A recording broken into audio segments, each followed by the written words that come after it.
Eu sou a professora Mariana Lopes e você está em mais uma aula de Ciências da Natureza e suas tecnologias. Hoje nós vamos relatar um estudo de caso relacionado ao tema fake news. Bom, para a gente poder começar, eu vou relatar um pouquinho sobre esse estudo de caso. A personagem principal é a Suzana, então me acompanhe. Suzana, ela tem 30 anos e há 5 trava uma batalha contra um câncer de mama. Após a retirada de um seio, ela achou que estava curada, mas as suas células cancerígenas voltaram a aparecer no último exame. Entristecida, ela procurou na internet formas e alternativas de cura e encontrou a seguinte notícia. Uma manchete que para ela foi extraordinário. É verdade que o suco de coco quente pode curar o câncer? E aí vem a minha pergunta. O que você faria no lugar de Suzana ao encontrar uma notícia como esta? Eu vou ler o relato do que essa manchete ela acabou trazendo. Segundo um texto que circula nas redes sociais, um professor Shen Huiren, do Hospital Geral da China, descobriu a cura para todos os tipos de câncer. É bem simples, basta tomar água de coco quente, não aquela tradicional, mas uma feita com flocos finos do fruto, e isso seria o suco de coco quente.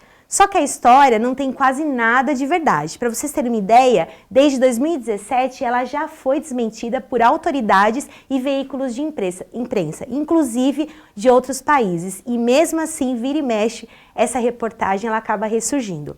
A gente entende que para a Suzana foi espetacular imaginar que o suco de coco quente poderia trazer a cura para aquelas células cancerígenas que voltaram no seu corpo novamente. Então vamos entender mais ou menos o que Suzana pode ter feito em relação a essa manchete e reportagem que ela leu. Bom, Suzana tem câncer de mama.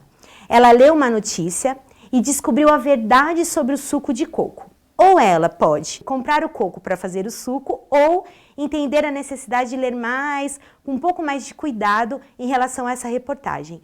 Em ambas, a ideia dela era publicar a sua experiência nas redes sociais. Vamos pensar então que Suzana somente leu a manchete e ela percebeu que valia a pena e comprou a água de coco. Ela poderia então comprar o coco para fazer o suco ou simplesmente publicar a sua experiência de compra nas redes sociais. Quando a gente observa esse fluxograma, vocês percebem que no final, ambos acabam caindo em publicar a experiência nas redes sociais. Esse é o grande desafio e é esse o destaque que eu quero dar quando a gente fala das fake news. Ou seja, quantas reportagens a gente acaba vendo, acabamos até publicando nas redes sociais, mas não temos nenhuma certeza se realmente é verdade ou se acaba sendo mentira. E aí eu destaco aqui 4 possibilidades que Suzana, 4 hipóteses que Suzana pode ter realizado. Primeiro, ao ler a manchete, Suzana correu ao mercado, comprou uma quantidade considerável de caixas de água de coco, tomou um copo morno todas as manhãs durante 2 meses. Contou nas redes sociais o seu dia a dia do tratamento. Quantos de nós não fazemos isso? Vamos contando o que vai acontecendo com o nosso corpo. No caso de Suzana, ela pode ter tido essa primeira hipótese do que fazer em relação à leitura e à leitura daquela manchete da reportagem. Segunda hipótese. Suzana leu a manchete, saiu para comprar água de coco e mais tarde ela leu uma parte da matéria e voltou ao mercado para trocar as águas de coco pelo próprio coco. Publicou a matéria de uma receita ótima de suco de coco que acabou encontrando. Ou seja, ela partiu para uma outra questão. Eu acho que ao invés de comprar o suco, eu vou comprar o coco. Então essa é uma segunda hipótese que Suzana pode ter colocado aí na internet. Hipótese de número 3. Ao ler a matéria completa e não mais a metade, Suzana entendeu que as pesquisas não confirmavam que o suco de coco curaria o câncer. Mesmo assim, ela comprou o coco para fazer o suco e publicou nas suas redes sociais que valia a pena tentar. Ou seja, ela acabou lendo a matéria toda, mas sabe quando a gente fica aquela pulga atrás da orelha e fala assim, não, eu vou tentar, vamos ver o que vai acontecer. Então essa é a hipótese de número 3. E a última hipótese, que é a hipótese de número 4, diz que Suzana ficou muito animada, mas ao ler a matéria ela percebeu que o suco de coco não cura o câncer, que é na realidade uma fake news. publicou em suas redes a matéria chamando a atenção para os perigos de não se levar a sério esta doença. A gente sabe que a doença, o câncer em si é uma doença muito triste, a gente sabe o quanto que as pessoas buscam alcançar a cura dela com formas alternativas. E aí Suzana foi uma dessas. E muitas vezes a gente acaba correndo, indo atrás de reportagens que na realidade não vão trazer cura, mas que podem até trazer mais confusão na cabeça da pessoa. Então essas são as hipóteses, as 4 possibilidades que Suzana poderia ter feito ou poderia ter realizado ao longo da leitura daquela matéria. Esse vídeo agora, ele vai falar um pouquinho a respeito do consenso científico. Tudo que a gente fala a respeito de pesquisa e de ciência não é nada inventado. Na realidade, existe anos de estudo para que se chegue a um consenso onde a gente consegue afirmar que aquilo é positivo ou que aquilo é negativo. Por isso a importância de se entender que a ciência ela não é 100%, mas ela nos ajuda a chegar em diversas probabilidades que dão resultados positivos. Vamos imaginar que, infelizmente, você tem uma doença A e ela pode ser fatal se não tratada corretamente. Aí você procura um médico que te dá esse diagnóstico. Você tem a doença A. Você não quer acreditar nisso, então você procura outro médico que também te diz que tem a doença A. E você vai fazendo isso com 50 outros médicos, até que um deles te diz categoricamente: a doença A nem existe. Isso é uma invenção da mídia para vender remédio para a doença A. O que você tem é uma doença B que se cura sozinha.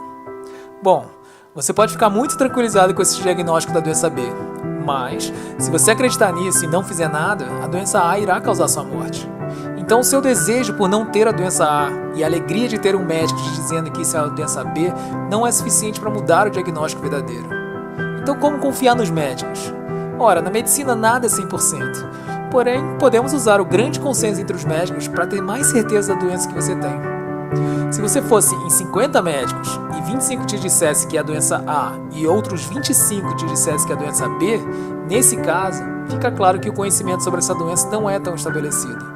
Ainda será necessário mais testes, mais estudos, mais médicos tentando diagnosticar corretamente a doença. E o mesmo ocorre com a ciência. Ela também não é 100%, mas existe algo chamado consenso científico. E o consenso tem a ver com o fato de que há tantas evidências que suportam algum fenômeno que não há dúvida entre os cientistas do que está mais próximo da verdade. Não se trata de achar qual é a explicação que te agrada mais, mas qual delas é a verdadeira. Se muitos estudos demonstram o papel do homem no aquecimento global, por exemplo, se torna consenso entre os cientistas dessa área que isso é real. Ter um ou outro cientista que pensa diferente não altera a realidade. Mas, obviamente, confunde sim quem não é o especialista. Isso porque a sociedade acha que a comunidade científica está dividida, quando isso não é o que acontece. E a pandemia de Covid-19 é uma boa amostra desse fenômeno. Rapidamente aparece um ou outro doutor que diz exatamente o que você quer ouvir, mesmo sendo algo longe da realidade.